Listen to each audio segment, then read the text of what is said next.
তিনিটা সন্তানৰ মাকৰ কৰুণ প্ৰেম কাহিনী শুনিলে আপুনিও আচৰিত হ'ব। হাই কি যে হ'ব, এনেহ'লে ছোৱালীবোৰ দেখোন ঘৰতেই বহি হ'ব। প্ৰেম মানে একেবাৰে জ্বলা কলা। ছোৱালী বিয়া দিয়াৰ বয়সত মাকৰ বিয়া। ছোৱালীজনীৰ বিয়া দিয়া বয়স হৈছিলহে, মাকেই গুচি গ'ল। বাপেকে এতিয়া অকলে কি কৰিব। মাকৰ নামটো গীতাঞ্জলি। নামটো শুনিলেই ডেকা ল'ৰাৰ প্ৰেম জাগিয়ে যায়। ডেকা ল'ৰা নামবোৰ আকৌ মিছাতেই বদনাম, বুঢ়াবোৰেহে লৈ গুচি যায়। বহুতো প্ৰেম কাহিনী শুনিছোঁ, নিজৰ পত্নী থাকোঁতেই আনলে কিয় মাৰ চকু, প্ৰেম কিচিম কিচিম থাকিব একেবাৰেই নোৱাৰোঁ। বোলে একে একে দুই, গীতাঞ্জলি জুই, ঘৰত কাম বন একো নাই, থাকে বিচনাতে শুই। বিচনাতে শুই থাকি তাই বাৰে বাৰে মোবাইলটোকে পিটিকি থাকে। কোনেনো কি ক'ব, গিৰিয়েক ঘৰতেই নাথাকে।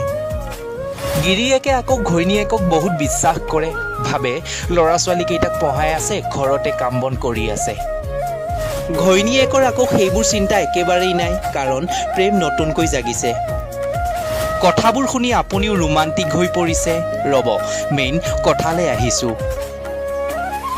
এগৰাকী বোৱাৰীক বেয়া দৃষ্টিৰে চোৱা পুৰুষজন কেতিয়াও এজন ভাল পুৰুষ হ'বই নোৱাৰে। কাৰণ এজন ভাল পুৰুষে এগৰাকী ভাল যুৱতী বিচাৰে, সুন্দৰী বোৱাৰী নহয়। এজন ভাল পুৰুষে কেতিয়াও আনৰ সংসাৰত জুই লগোৱাৰ কথা ভাবিবই নোৱাৰে। এগৰাকী বোৱাৰীক বিবাহ কৰাব বিচৰা পুৰুষজন কেতিয়াও এজন ভাল পুৰুষ নহয়। নতুনকৈ জীৱন গঢ়িম বুলি ভবা বোৱাৰীগৰাকীৰ জীৱনটো শেষত গৈ বৰবাদহে হৈ পৰে। সেই পুৰুষজনে বোৱাৰীজনীৰ আচলতে শৰীৰৰ তৃপ্তিটোহে বিচাৰিছে।